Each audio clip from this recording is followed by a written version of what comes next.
রাজ্যের নারী নিরাপত্তাকে সুনিশ্চিত করতে চায় রাজ্য সরকার। রাজ্যে পালাবদল হয়েছে, এখন নতুন সরকার, বিজেপির সরকার। আর এই নারী নিরাপত্তার ক্ষেত্রে এই মর্মেই একাধিক নির্দেশিকা জারি হয়েছে, একাধিক পদক্ষেপ নিয়েছে রাজ্য সরকার। 2রা জুলাই থেকে রাজ্যের প্রতিটি থানাতে উইমেন হেল্প ডেস্ক চালু হয়েছে। দুর্গা স্কোয়াড বাহিনী শুরু হয়ে গিয়েছে তাদের কাজ। ঠিক একইভাবেই যেটা দেখা যাচ্ছে, আরও কড়া হয়েছে নারী নিরাপত্তার ক্ষেত্রে লালবাজার, কলকাতা পুলিশের headquarter. Kolkata police commissioner Ajay Nanda 6টি মন্ত্র দিয়েছেন, যা একত্রিত করলে হয় লিসেন। যে অভিযোগকারিনী আসবেন তার অভিযোগ মন দিয়ে শুনতে হবে, সঙ্গে সঙ্গে পদক্ষেপ করতে হবে। তাকে বিচার করতে গেলে হবে না, তার ভরসা পেতে হবে, ভরসা জোগাড় করতে হবে পুলিশকে। অন্যদিকে এই মহিলা যিনি অভিযোগ করছেন তাকে কোনো বিচার করা যাবে না, সঙ্গে সঙ্গে তার অভিযোগ নিয়ে সঙ্গে সঙ্গে পদক্ষেপ। আর এর সঙ্গেই রাজ্য সরকারের যে পদক্ষেপ, যা আলো ফেলে দিয়েছে বা আলোড়ন তৈরি করেছে বলা চলে, তা হচ্ছে প্রধান থানাতে মহিলা ওসি নিয়োগ করা।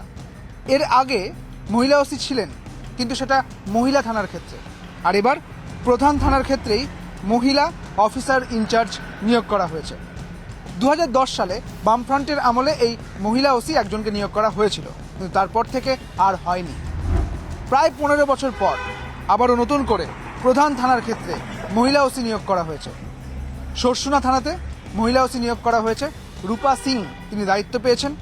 এর আগে তিনি টালিগঞ্জ মহিলা থানার ওসি ছিলেন। সিথি থানাতে একজন মহিলা ওসি নিয়োগ করা হয়েছে শৃঙ্খলা শর্মাকে। এর আগে তিনি আমহা স্ট্রিট মহিলা থানার ওসি ছিলেন। গতকাল দেখা গিয়েছিল রূপা সিং তিনি বেরিয়ে পড়েছিলেন, চার্জ পাওয়ার পরে একদম অ্যাকশনে বেরিয়ে পড়েছিলেন, দুর্গা স্কোয়াড বাহিনীর সঙ্গে কথা বলেছিলেন। তার সঙ্গে যখন কথা বলেছিলাম তিনি বলছিলেন যে চাকরি জীবনের শুরু থেকেই তিনি থানায় ডিউটি করেছেন। একটু তো অবশ্যই চ্যালেঞ্জ বাড়লো, মানে মহিলা থানায় একটু অন্য ধরনের কাজের ওপরে আমরা ফোকাস করতাম। আর এখানে আমাদের সব ধরনের মানে থানা এরিয়াতে যা যা ঘটনা ঘটে সব কিছু কাজের ওপরই আমাকে ফোকাস করতেই হবে, এবং সেক্ষেত্রে বলবো অবশ্যই একটু চ্যালেঞ্জ বেড়েছে। সেক্ষেত্রে একদিকে যখন রাজ্য সরকার নারী শক্তিকে মজবুত করছে, এখানে শুধু নারী শক্তিকে মজবুত নয়, বলা ভালো যে নারী সম্মানেও একটা নতুন বার্তা দেওয়া। এতদিন প্রায় 15 বছর পর আমরা মহিলা অফিসাররা একটা জেনারেল থানার চার্জে পেলাম। এটা আমাদের মহিলাদের জন্য অনেক বেশি উৎসাহ দেবে আরও ভালো করে কাজটা করার জন্য। কারণ আমরা যদি ভালো কাজ করতে পারি, মানে তাদের ভরসাটাতে যদি আমরা দাঁড়িয়ে যেতে পারি, তাহলে আমার মনে হয় আরও মহিলা অফিসারদেরকে এরকম দায়িত্বের মধ্যে আনা হবে। সেক্ষেত্রে এটা উমেন এম্পাওয়ারমেন্টের জন্য খুব ভালো একটা পদক্ষেপ। যে চার্জ পাওয়ার পরেই কি তাহলে একদম সকাল থেকে অ্যাকশনে অফিসার ইনচার্জ? অবশ্যই, মানে হাতে এখন মানে কালকেই আমি যা সন্ধ্যেবেলা এসেছি, আমি এখন আগে আমার এলাকাটাকে ভালো করে দেখতে চাইছি, বুঝে নিতে চাইছি কি কি সমস্যা আছে এবং সেগুলোকে কিভাবে সলভ করব, সেই জিনিসগুলো একবার ভালো করে দেখে নিতে চাইছি, তারপর তো কাজ হবেই। কাজেই চ্যালেঞ্জ রয়েছে, কারণ মহিলা থানার ওসি হিসেবে তিনি যেমন কাজ করেছেন, একই সঙ্গে এবার প্রধান থানার ওসি হিসেবে তিনি কাজ করবেন। কিন্তু চ্যালেঞ্জ থাকলেও নিজের প্রতি কনফিডেন্স তার আছে।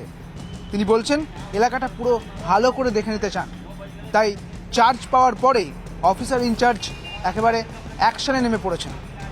এখন দেখার এই অপরাধ দমনের ক্ষেত্রে রূপা সিং কী রূপ ধারণ করেন।